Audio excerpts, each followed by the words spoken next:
Iron Maiden are not just a heavy metal band with a long career. They are a complete world, galloping bass lines, twin guitar harmonies, operatic vocals, battlefield imagery, historical epics, and a skeletal mascot named Eddie who became almost as recognizable as the musicians themselves. Formed in East London in 1975, the band grew from local club stages into one of the most influential names in heavy metal history. Their story is not simply about selling more than 130 million albums worldwide. It is about building a sound, a mythology, and a fiercely loyal global audience without ever fully bending to mainstream trends. The band began with bassist and primary songwriter Steve Harris, who formed Iron Maiden in Leighton, East London. Harris was the creative engine from the start. His bass style became one of the group's signatures, fast, melodic, and often described as galloping, because it pushed songs forward like charging cavalry. In the mid-1970s, heavy rock was changing. Punk was exploding across Britain, progressive rock was losing some of its commercial force, and young musicians were searching for something harder, faster, and more direct. Iron Maiden emerged in that space, combining the energy of punk with the ambition and musicianship of classic hard rock. The early years were unstable, with lineup changes as the band fought to find the right chemistry. But that turbulence helped shape Iron Maiden's identity.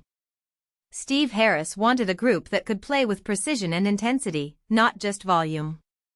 Guitarist Dave Murray became one of the most important early figures, bringing a fluid, melodic approach that helped define the band's twin guitar sound. Over time, Iron Maiden would become best known for a long-standing core, Harris on bass, Bruce Dickinson on vocals, Nico McBrain on drums, and guitarists Dave Murray, Adrian Smith, and Janick Jers. That lineup gave the band unusual power, 3 guitars, a commanding rhythm section, and a singer built for arenas. Iron Maiden became pioneers of the new wave of British heavy metal, a movement that revitalized metal at the end of the 1970s and beginning of the 1980s. This was not the bluesy heaviness of earlier hard rock, and it was not the raw simplicity of punk. It was faster, sharper, and more dramatic. Bands in this movement made metal feel urgent again, and Iron Maiden quickly stood out because their songs felt cinematic. They did not just write riffs, they built journeys. Their music could sound like a chase, a war story, a nightmare, or a legend unfolding in real time. The band's self-titled debut album arrived in 1980 and introduced many listeners to Iron Maiden's early identity. With Paul Di'Anno as lead vocalist, the sound was rougher and more street-level than what would come later. The songs had metal force, but also the bite and attitude of the era around them. In 1981, Killers followed, further sharpening the band's attack. These early records became important not only because they performed well, but because they proved Iron Maiden had a real audience. They were no longer just a promising London band. They were becoming one of the central forces in British metal. The major turning point came when Bruce Dickinson replaced Paul Di'Anno as lead singer in 1981. Dickinson changed the scale of the band almost immediately. His voice was powerful, theatrical, and flexible enough to carry Iron Maiden's growing ambitions. Where Di'Anno brought grit, Dickinson brought flight.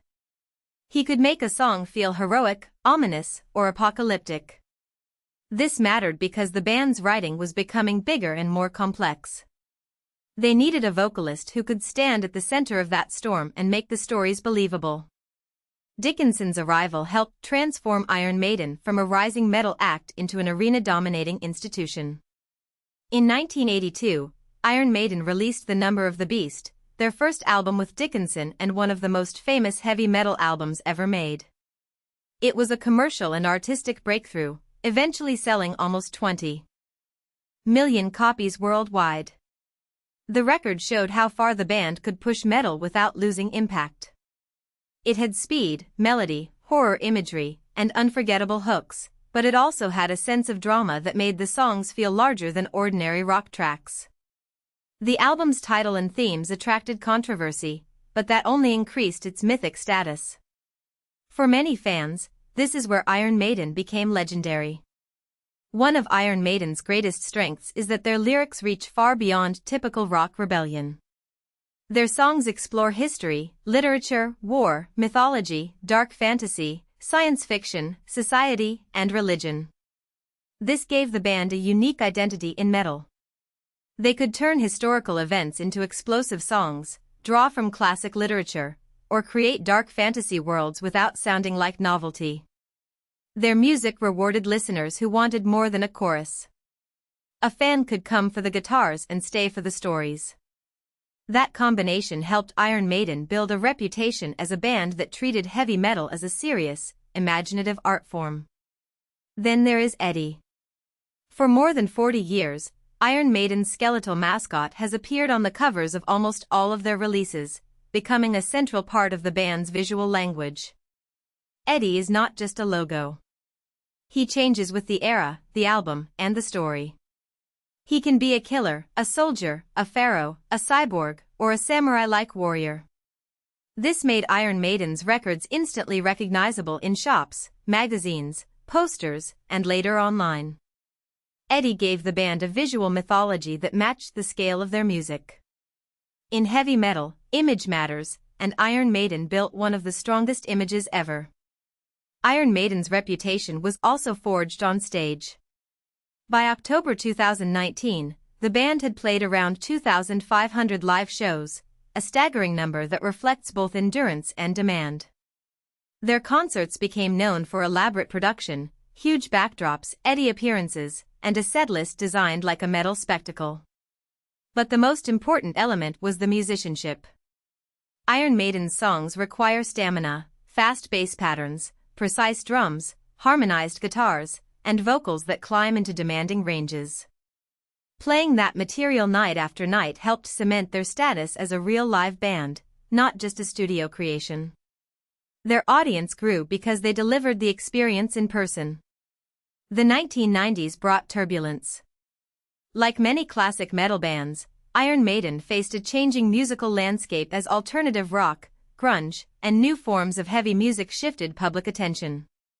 The band went through major personnel changes, including the departure of Bruce Dickinson and guitarist Adrian Smith. Although Iron Maiden continued, the period was more difficult, and their cultural dominance was not what it had been during the 1980s. But the story did not end there. In 1999, Dickinson and Smith returned, and that reunion became one of the most important moments in the band's later history. It restored a powerful chemistry and reignited global excitement. The reunion did more than trigger nostalgia. It launched a true resurgence.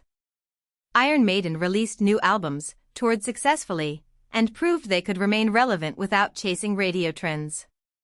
Their later records showed a band comfortable with long, ambitious compositions and global-scale storytelling.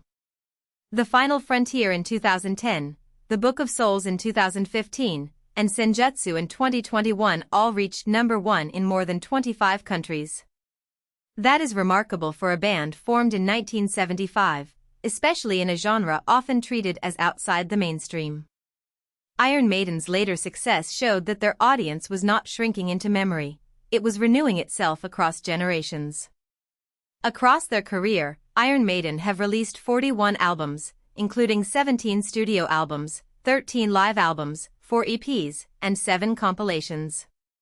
They have also released dozens of singles, video albums, and even video games.